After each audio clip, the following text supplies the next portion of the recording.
también introducirán implementado los factores genéticos, ambientales,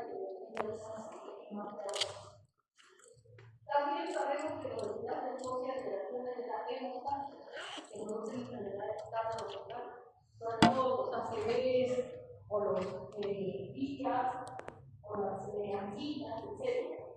Y acá digamos un dato importante. Aunque sea una pérdida pequeña de peso, como un 5%, va a mejorar el pronóstico.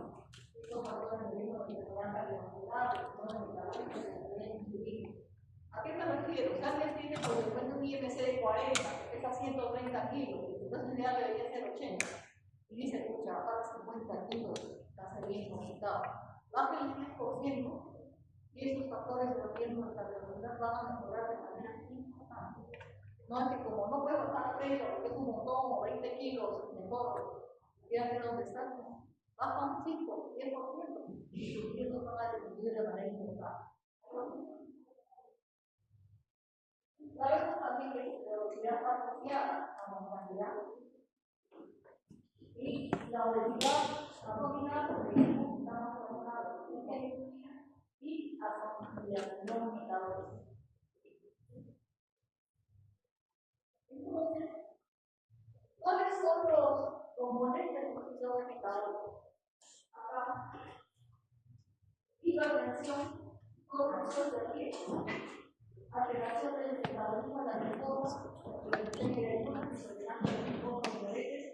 y HDL bajo, con un triglicérido bajo y obesidad, sobre todo abdominal. Consecuencias a largo plazo, enfermedad cardiovascular, diabetes tipo 2, y todo esto se implementa con el. Acá hay un gráfico de lo que estábamos hablando: obesidad, alteración de los linfocitos, de los lípidos, alteración de las citoquinas, las citocinas, las citocinas libres. Eso va ligado a la resistencia a la insulina, a la disfunción endotelial, componentes del síndrome metabólico como la infección quizá de la diabetes tipo 2 y la enfermedad cardiovascular. Esos son los componentes. Entonces, los criterios diagnósticos de las diferentes entes o sociedades cogen eso, algunos dicen un criterio más, otro menos, pero al final, estos son. Acá tenemos gran problema que también en niños y adolescentes hay. Ustedes saben que en niños y adolescentes la obesidad se habla de hipertensión con lípidos hipertensivos, ¿no? Y vemos que hay relaciones de IMC, de glucosa. Debería haber cintura también, pero ahí hablan de IMC, porque los niños también tienen rangos de normalidad en el perímetro de normalidad. Y como les digo, cada vez tenemos más niños o adolescentes todos y todo el estado. Como les decía anteriormente también, factores inflamatorios para la hemoglobina C reactiva y el grado de obesidad, la insulinoresistencia, ¿no? Categoría de insulinoresistencia y la proteína C reactiva cada vez es más alta a mayor obesidad. O sea que realmente en la obesidad hay un componente inflamatorio y ese componente inflamatorio va a jugar un rol importante en el endotelio del paciente.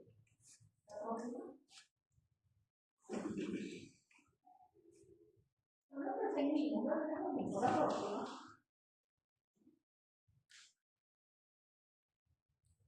Entonces, en los estados y proyectos que se habla ya del síndrome X, Riven manifestó esto y es que empieza ya a investigarse más estos componentes del síndrome metabólico como riesgo fundamentalmente al inicio de la enfermedad cardiovascular. Y vieron que se relacionaba la resistencia a la insulina, implementada en la cardiopatía coronaria, y a esto le llamaban síndrome X o síndrome metabólico. Y el síndrome fundamental es la resistencia a la insulina. Sobre todo a nivel de músculo, generándose una hiperinsulinemia compensatoria. Fue el punto inicial en el que ya se detectó que esto podría ser parte de la génesis de este tipo de enfermedad. Prevalencias. De acuerdo a los criterios que se utilizan, la prevalencia va a ser más grande, por ejemplo, en la India, cuando se utiliza el perímetro de cintura general, 88 mujeres, 102 varones, la prevalencia hombre-mujeres 7.9 para hombres y 27.1 mujeres. Pero cuando es nuestra prevalencia se ajusta a una cintura ya relacionada a la etnia, miren cómo sube. 36% en hombres y 46% en mujeres, casi la mitad de la población. Y en el resto de la población es igual, es alta. En nuestro medio también tenemos estadísticas, que si utilizamos el perímetro de cintura, 80 en mujeres y 90 en varones, la prevalencia es bastante elevada.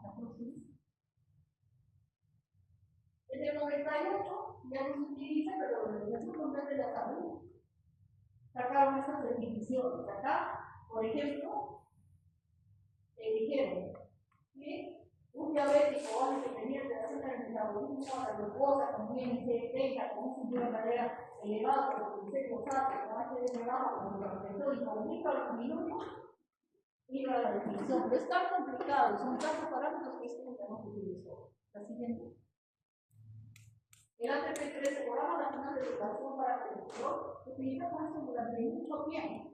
3 o más de los siguientes factores. Obesidad abdominal. Acá utilizaban 88 varón y 102, disculpe, 88 femenino y 102 varón. Triglicéridos más de 150, HDL menor de 50 mujeres con más de 40 varones. Presión arterial mayor de 130 con 95, glucosa sanguínea mayor de 110, cuando todavía se hacía una glucosa menor de 110 era normal. Muchos años utilizaron estos criterios para los estudios de síndrome metabólico. Entonces, la prevalencia es importante. La próxima.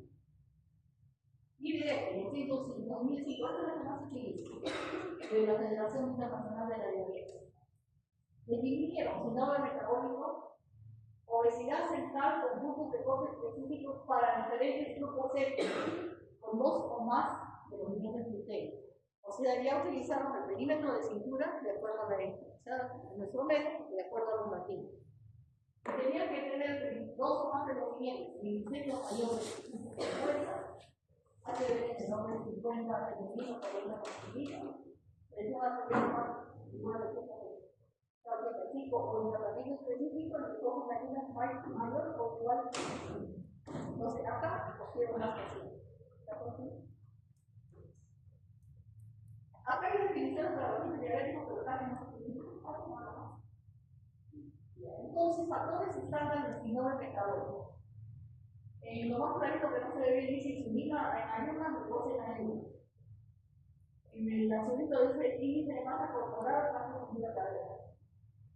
Colesterol, HDL, triglicéridos y presión sistólica y esto. Aquí, porque van a ver que todos están relacionados. Aquí. Resistencia a la insulina, obesidad y lípidos. Hipertensión. ¿Cuál es la respuesta? Resistencia a la insulina relacionada a obesidad, lípidos y esa presión arterial. Resistencia a la insulina, lípidos, obesidad, presión arterial, resistencia a la insulina, presión arterial. Entonces, todo esto está relacionado. Si uno baja un porcentaje importante de peso, todo esto va a mejorar. Así que, como ven, es lo que tendremos que ver. Acá hablando un poco de la fisiopatología. ¿Qué es lo que ocurre? ¿Por qué se dan estas alteraciones? Y hemos hablado que hay una disglucemia, ¿no? Una alteración de la glucosa, una intolerancia a la glucosa, una hiperglicemia de ayunas o una diabetes tipo 2. Además, hay una dislipidemia, generalmente los triglicéridos elevados, el HDL elevado, hay una lipemia postprandial. Y otra cosa importante que ustedes pueden encontrar de repente el LDL normal, pero generalmente en estos individuos el LDL es pequeño y muy heterogéneo. No es un... Ustedes ven la valor de LDL en laboratorio, sí, muy bien, aplausos. No. Esos lípidos son pequeños y heterogéneos. Entonces, cuando hay reversión y esto se controla, el LDL va a cambiar. Entonces, esas son las alteraciones que encontramos en el síndrome metabólico. ¿Qué pasa con el ácido úrico? El ácido úrico tiene que ver con resistencia a la insulina. Mayor resistencia a la insulina, mayor ácido úrico plasmático, disminuye el sofragamiento renal del ácido úrico. Por lo que muchas personas con problemas metabólicos tienen ácido úrico elevado. Mejora el estilo de vida y esto cae. También hay factores hemodinámicos. Aumenta la actividad del sistema nervioso simpático, lo que tiene que ver mucho con la hipertensión renal. La tensión renal del sodio y, bueno, la presión pública, ¿no? Por todos estos factores, en tu persona vamos a encontrar intervención arterial. También hay mayor riesgo de trombosis. ¿Por qué? Porque tenemos el incremento del acelerador del terminógeno y aumento del pulmón. Y un punto importante, síndrome metabólico, también vemos muchas mujeres en edad fértil con síndrome de ovario poliquístico. ¿No? Ustedes saben, si han hecho ya la clase, dentro de la fisiopatología del ovario poliquístico hablan de resistencia a la insulina. Hablamos de obesidad ordinaria. Como les decía, la mayoría de las personas con resistencia a la insulina pueden tener una tolerancia a la glucosa normal, no ser diabéticos y de repente ni tener hiperglicemia 21. ¿Por qué? Porque todavía su reserva pancreática está conservada. Pero pueden ya tener glucosas altas en ayunas, o intolerantes a la glucosa, o ser diabéticos. Y la próxima. Lo que les decía del ácido úrico. Hay asociación entre hiperglicemia y factores de riesgo de enfermedad cardiovascular. Hay correlación entre la concentración técnica del ácido úrico y la resistencia a la insulina. Acá algunos estudios que mencionan que individuos sanos con hiperglicemia asintomática podrían tener alteraciones ya metabólicas relacionadas al síndrome metabólico. Y la disminución del tratamiento renal del ácido úrico se debe a un efecto de la hiperglicemia complicadora. Alteraciones relacionadas a la dislipidemia. Ustedes cuando muchas veces están en consulta y ven a un diabético que viene súper descompensado con glucosas muy elevadas, generalmente pueden encontrar triglicéridos muy altos. Lo compensan, bajan esa glucosa y el triglicérido lo baja de la mano, sin mayor medicamento específico para triglicéridos. Entonces, a mayor resistencia a la insulina, mayores niveles de triglicéridos en plasma. Una vez que se desarrolla la hipertensión previa en ayunas, en pacientes con resistencia a la insulina, se acentúa la glicemia postprandial. Ustedes saben que los lípidos, sobre todo triglicéridos, se pueden mantener en ayunas o postprandiales. Generalmente nos pedimos en ayunas, pero si uno quiere ver grado de resistencia a la insulina, van a ver que el postprandial está muy elevado. A menudo hay una supresión de HDL bajo relacionada a la hipertensión, ¿no? Y acá les decía, los usuarios con una gran densidad de LDL pequeñas, LDL son pequeñas y densas.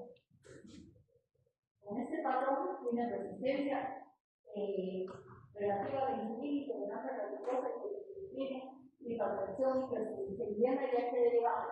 En algunos laboratorios pueden medir la densidad de las LDL pequeñas, ¿no? Eso no es mucho habitual, no es de poco barato. ¿La próxima? También en hemodinámica, dice que 50% de los pacientes con hipertensión tienen resistencia a la insulina o desinsulina.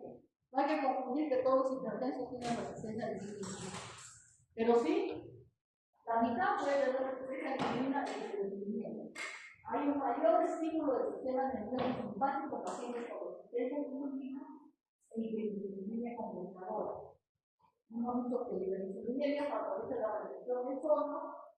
Bien, por lo tanto, mayor riesgo de desarrollar hipertensión arterial y lo que dijimos, los hipertensos tienen mayor prevalencia de resistencia a la insulina que los no todas las personas con resistencia a la insulina tienen hipertensión. Hablemos de la hemostasia. Resistencia a la insulina y hiperinsulinemia se asocia a hipercoagulabilidad y alteraciones de la hemoglobina. Las concentraciones del PAI-1 son mayores en los pacientes con hipertriglicéridos, hipertensión y hipertensión. Los beneficios suponen que estos valores se relacionan con resistencia a la insulina o a la hiperinsulinemia compensatoria. Se ha demostrado una función de resistencia a la insulina y las concentraciones de insulinógeno. A veces algunos colegas, pues en estos pacientes que sospechan que tienen ácido úrico, insulinógeno, todo eso para confirmar, ¿no? Ya sabemos que fisiológicamente o fisiopatológicamente esto va a estar alterado y que no necesita un manejo muy específico, sino cambiar el estilo de vida, ya si no resuelve cómo se lo. La próxima. En el aparato reproductor Vemos que el ovario poliquístico es la alteración endocrina más frecuente en mujeres premenopáusicas. La resistencia a la insulina y la insulina compensatoria desempeña un rol importante en su etiología. ¿No? Sabemos que muchas veces esta insulina incrementa la secreción de testosterona. Por eso sabemos que para el diagnóstico de ovario poliquístico sabemos que es alteraciones menstruales y una manifestación de hiperandrogenismo, que puede ser hirsutismo o acné, ¿no? Porque hay una alteración de la testosterona. Entonces, si yo quiero pensar que una persona podría tener resistencia a síndrome metabólico, que podría ser una tolerancia a la glucosa para ver si la glucosa basal está normal, si a las 2 horas después de normal o si es diabético. También tengo que prevenirle un perfil de lipoproteínas, ¿no? Colesterol total, HDL, nivel de triglicéridos. Tengo que medir la presión arterial y medirle la cintura. Con todos estos componentes yo puedo acercarme un poco si esta persona cumple criterios o no. Entonces, el ATP3, como les repetí, obesidad abdominal, acá con cintura más de 12 varones, que son derechos mujeres, triglicéridos más de 150, HDL menor de 40 varones, 50, presión arterial y glucosa en ayuda, acá cogen 100, como les digo, el ATP3, que ya es un poco la tenemos como la primera de la próxima. Este es el que estamos hablando, el límite. Mayor, cintura mayor de 90, varón. Mujer 80. Que cuando uno mira a una mujer y dice, está flaca, está normal. Y cuando la ve uno que ya está bien, eso mírale la cintura, seguro que se pasó en 80. Igual en el varón. Ustedes que están jóvenes todavía pueden estar en el varón. Más 2 de los siguientes criterios. Un triglicérido más de 150 o un HDL menos de 40 en varón y menos de 50 en mujer, una presión arterial alterada, diabetes, hiperglicemia de ayunas o intolerancia a la glucosa. Y acá cogen la glucosa de 100. Entonces ustedes entenderán que con esto en el hospital tenemos un montón de síndromes metabólicos. La próxima. Yo ya cogí, esta señora tiene, este paciente tiene síndrome metabólico, su riesgo de diabetes es alto, su riesgo de ataque cardiovascular es alto, encima tiene papá, mamá diabética, su tío y su abuela murieron de IMA. Él todavía no está, porque está relativamente joven. Si él ve, yo no soy agresiva, no me jodo de estos factores de riesgo de enfermedad cardiovascular, de diabetes, etc. Este paciente tiene mucho riesgo de desarrollarlo. Y no es cuestión de hablar y decir las dietas, tan gordo, ¿qué te estás? Sino debería haber un programa donde se le siga, se lo controle, porque generalmente en países donde hay recursos, bueno, lo podrán apoyar, pero acá así no tiene muchos recursos. Entonces el diabético, si no cambia estilo de vida, no mejora él, la comunidad, la familia, etc., a veces se logra poco. Entonces, tocarlo en etapas tempranas y ver reducción de peso. Si ustedes han hecho clases exclusivas de obesidad, muchas veces el tratamiento de la obesidad va en juvenil.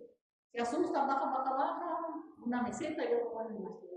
Entonces deben ser, digamos, programas estructurados mantenidos en el tiempo. Voy a bajar de peso, ¿no? El ejercicio es lo más difícil de lograr. No tengo tiempo, tengo frío, me duele la patita, estoy resfriado, etc. El ejercicio es obligatorio. Si ustedes van a ver los regímenes de ejercicio que se sugieren para estas enfermedades, van a ver que lo mínimo que dicen es 150 de caminata durante la semana y ejercicios para fortalecer músculos. No es que van a hacer pesas ni nada. Para todas las edades hay, para que no desaparezca la masa magra. Entonces, eso debería estar impreso en el cerebro, de hacer el ejercicio, la caminata, la piscina. Ustedes que son jóvenes pueden hacer mucho más ejercicio. Pero ¿quién hace? No le estudiar, tengo la clase, uno lo va dejando. Y estas son costumbres que uno debe condicionar desde pequeñito. Ay, no quiero hacer mi clase de educación física porque me encanta, uno le da al niño ese niño de la noche a la mañana no se va a volver activo para hacer actividad física ni nada. Entonces, es importante promover esto, el ejercicio, la actividad física. Como les digo, lo más difícil a veces es el ejercicio. Más que la dieta que dicen, ya hice dieta, pero el ejercicio va a ver la cantidad de mejor.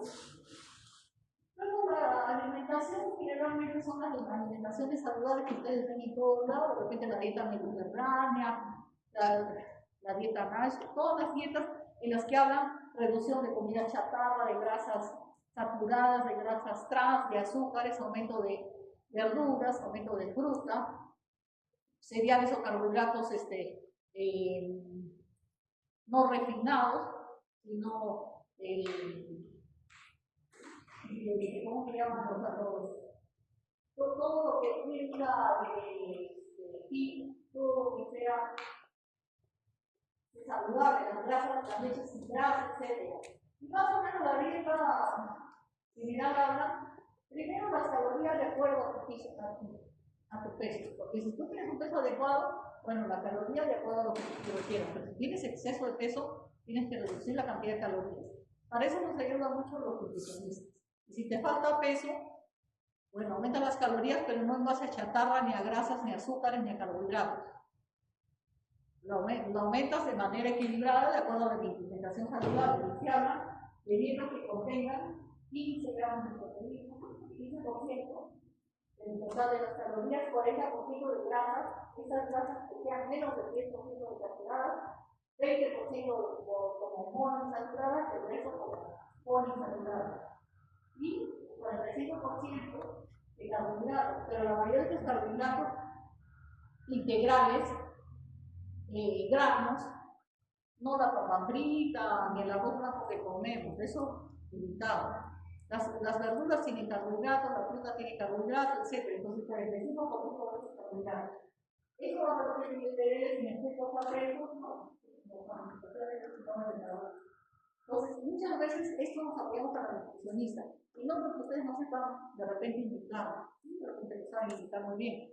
Pero una persona que tiene que bajar de peso, usted la ve una primera vez, le dan sus indicaciones, su diagnóstico y ya el control y el seguimiento, porque todos los meses de repente no hay capacidad que vaya con usted, lo maneja el nutricionista.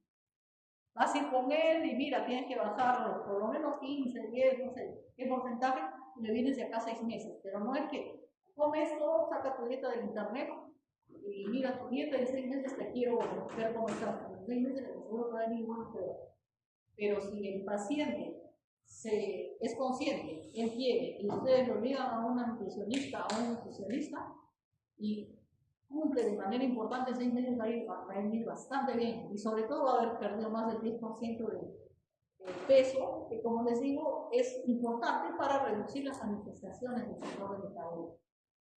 Es una alimentación saludable como es.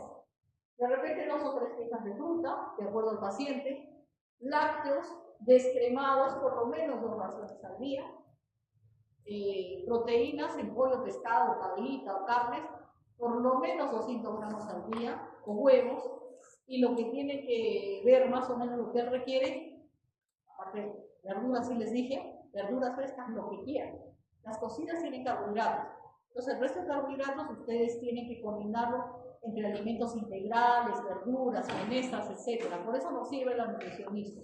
No es entrar a su página web de internet y decir, una dieta de 1000 calorías para el listo. La gente se aburre. Y como nosotros somos personas sociales, no es estar siempre. Tenemos que salir, invita, más. El paciente tiene que saber en cada etapa qué comer. Es una fiesta, ¿qué puedo comer? Bueno, esto, y ya. ¿Por qué? Porque eso no es temporal. Porque una persona que tuvo exceso de peso, una vez que baja, si no se sigue cuidando, la curva vuelve a recuperar el peso. Entonces, modificar, chequear y controlar. Eso es importante. El ejercicio, lo ideal sería que tengan un preparador físico. No estemos en moda como loco a hacer ejercicio, se lesione algo y luego esté 6 meses de para porque se te valoró algo. Sobre todo a medida que la persona es mayor, tiene más limitaciones. Pues no voy a hacerse campeón mundial de algo, no. Con tranquilidad y guiado. Y como no todos pueden tener un preparador físico, por lo menos le dices, camina media hora, todos los días, por lo menos 5 veces por semana. Y después de 7 días. Y camina a tu ritmo, a tu paso. Y mientras más mayor la gente, menos rápido lo va a hacer. Pero ustedes de repente pueden inclusive llegar a agotar, ¿no? Pero la primera alguien que no está acostumbrado a hacer ejercicio, pues no lo va a hacer. La cosa es que se adapte, le guste y no se lesione. Y como les digo, los ejercicios para mejorar fuerza muscular, hay varios. Si ustedes entran en internet, ejercicios isométricos con pequeñas pesquitas, mueven el pie, etc., mejoran masa muscular. Claro, un joven sano puede no hacer sus pesas, ¿no? Un ejercicio completo es la piscina, anda nadando.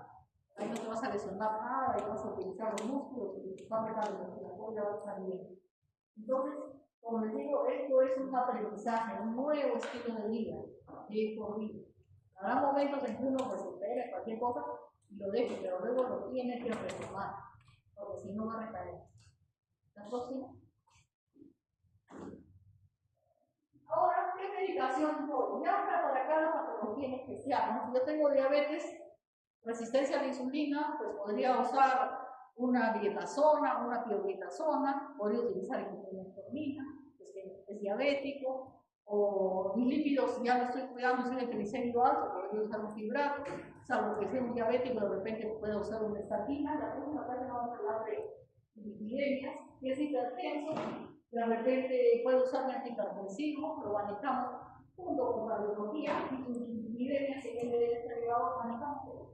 No, pero ya como medicamento, que el medicamento no reemplaza el cambio de estilo de vida. Ahora que salió la cirugía bariátrica, ustedes suavizar porque curamos la diabetes, curamos estos problemas. Puede mejorar, no se sabemos, pero más fuerte la cirugía, más complicaciones y más restricciones en su vida posterior. Entonces, muchos hacen falta básica, que bueno, bajan, aplauden, pero si no han cambiado el estilo de vida, las recaídas son muy altas. Y hay una segunda o tercera operación.